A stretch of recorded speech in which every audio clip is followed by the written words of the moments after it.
નમસ્કાર ખેડૂત મિત્રો, ઓમકાર એગ્રો એજન્સી વડિયાથી આપણે સંદીપભાઈ ઢોલરિયાને જોવા આવ્યા છીએ એના ચૈણામાં.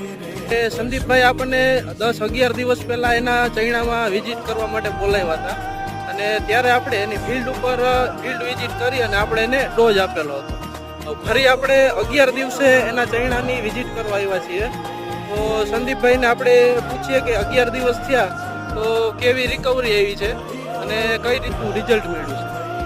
સંદીપભાઈ, આપણે 11 દિવસ પહેલા તમારી ફિલ્ડ વિઝિટ કરી અને તમને ડોઝ આપેલો હતો ચૈણામાં. તો આજે 11 દિવસમાં તમને કેવું રિઝલ્ટ મળ્યું ને શું રિકવરીમાં જોવા મળ્યું છે? દિવસ પહેલા મારે ચૈણાનો વિકાસ રોકાઈ ગયો હતો. હા હા. જે અત્યારે નવા ટોકા નવી ફૂટ ને એવું દેખાય છે